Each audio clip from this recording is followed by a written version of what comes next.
Clair Obscur Expedition 33 has blown so many gamers away. It truly is a breakout title of the year that I think is going to win GOTY, but unfortunately for the mainstream gaming industry, unfortunately for the AAA developers, they are getting crushed right now in popularity by this game because everybody is saying this is the direction the industry needs to head in, and we are seeing gamers speak with their wallets because not only has it sold over 2 million copies, but gamers are also speaking up for themselves and what they like because it is now the highest rated game of all time on Metacritic. I have a few different things to show off, but before I get into the topic, if you enjoy the content I create, check out the links in the description, join the community in my live streams, and consider supporting through Patreon or YouTube memberships. Now, I, of course, am one of the many people who absolutely love this title. While there have been other really good games to come out this year, like Monster Hunter Wilds, and even the first Berserker Kazan, this is my game of the year at this point in time, and clearly it's many other people's as well.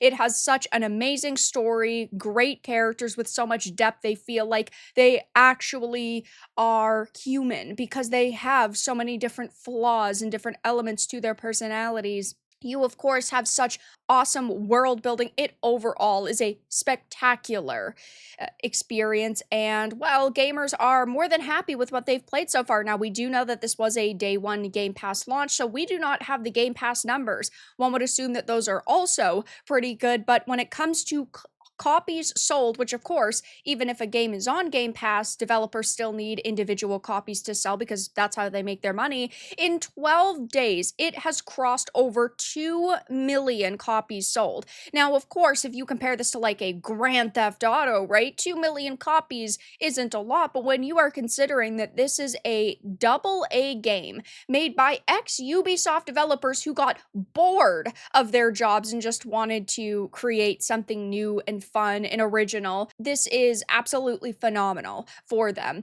And it just goes to show that developers do not need to put $500 million into a game for it to be considered a success. And even when you put that much money into it, that doesn't mean it's going to instantly be a smash hit. I mean, that's what they did with Concord, right? And 2 weeks later, it was shut down. But they've also said, we've watched in awe as so many of you began your journey, feeling every step, every emotion, every revelation alongside you. To those just joining us, welcome.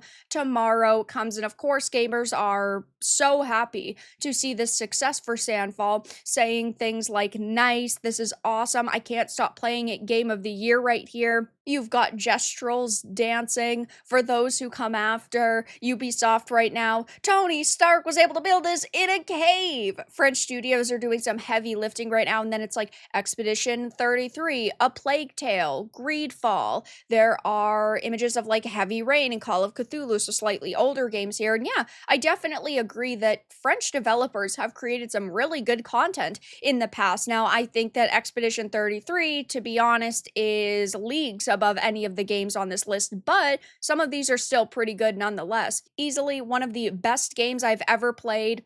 Will it reach 3.3 million within 33 days?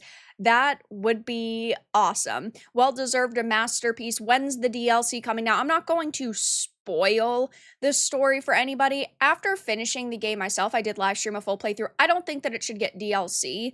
I think that where they left the story is good, unless it is a Shadow of the Erdtree type DLC where it happens in the middle of the game. But I would be much happier if they just went into making a sequel, because this game certainly deserves one. I don't know what they would do, if it would be like a prequel or a follow-up after the main story, who knows? But I think that there is definitely a lot for them to work with there. Ubisoft could never, and they should take a lesson. Copies sold, not players played. Major congrats. I also think that there are a lot of people who believe what I believe, which is that this is a slight towards Ubisoft, because people have been wrecking Ubisoft over the players engaged number that they've been touting for games like Assassin's Creed Shadows. But these developers, Sandfall, are saying copies sold, which is great. But we also now know that Clair Obscur Expedition 33 has become Metacritic's highest rated game of all time. Now, there are some absolutely phenomenal games out there.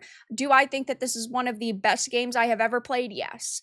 There are some that are still slightly better, but I think that this game is phenomenal all around, and clearly I'm not the only one who believes that. This is a major victory for AA and indie studios in 2025. After selling over 1 million copies in just 3 days, and now over 2 million copies in 12 days, receiving praise from the French president and becoming a top contender for Gaudi 2025 in the eyes of many, all with a modest team, Sandfall's magnum opus has now added one more accolade to its list, earning the title of Metacritic's highest rated video game of all time. As of the rating, Expedition 33 stands at a mind-boggling 9.8 Metacritic user score on PC with 1.9k plus reviews, and an equally astonishing 9.7 on both PlayStation 5 and Xbox Series X, with 7.7k and plus 630 reviews, respectively. Whether you consider the PC or PS5 ratings as the primary benchmark, both 9.7 and 9.8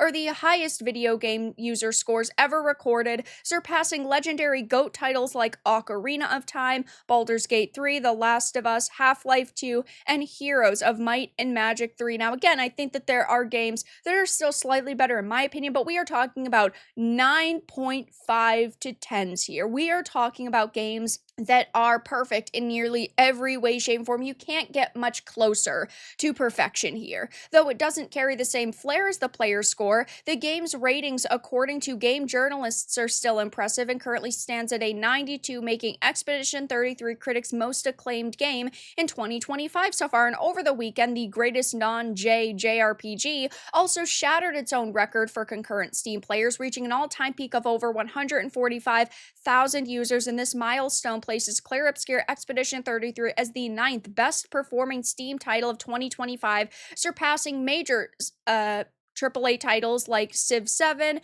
Assassin's Creed Shadows, Avowed, and the PC version of Marvel's Spider-Man 2. Now, of course, this is a game that really, I would say, didn't have a lot of marketing leading up to release. The major form of marketing has been word of mouth, has been user scores and people talking about it on social media, and it is on other platforms. So, like, 145,000 isn't the best in terms of AAA games, but when you consider that this is a AA game, yeah, I mean, it is pretty great for them. Of course, you also have to consider that this is not a full price $70 video game. And of course, with companies like Nintendo and Microsoft now going to $80 for some of their first party games, this is a steal at $50. And it just goes to show, and it proves that if developers started charging a lower price for high quality products, they could sell more copies, because this is a game that I would pay $70 for. It is worth a $70 price tag, but the fact that it is only $50 and you can also play it on Game Pass and try it out that way is great. There is a reason why physical copies are sold out worldwide. There is a reason it has become Metacritic's highest rated game of all time. There is a reason why it is selling millions of copies and it is getting so much praise online, and I do think that this is going to be, in my opinion, the game of the year by a landslide. Other titles that have released this year have been really good. First Berserker Kazan, Monster Hunter Wilds. People love Kingdom Come Deliverance 2. There are some people who really love the latest Civ game, but this is just a step above the rest, at least in my opinion. Now, we do still have a pretty jam-packed year. There are games like Doom that are supposed to be coming out. Luckily, GTA isn't coming out because that would really divide people, I'm sure, but it is doing phenomenally right now, and it is getting all of the praise that it deserves. And of course, I will be keeping my eye on this, but right now, gamers are really, really happy with the experience that they've gotten, and really happy that a new studio filled with ex-Ubisoft devs is kind of crushing the competition right now. But that's all that I really had to discuss in this video. Let everyone know your thoughts in the comments below. If you enjoyed this, give it a like, and if you didn't, give it a dislike. I appreciate your support either way, but I'll talk to you all again in the next video really soon.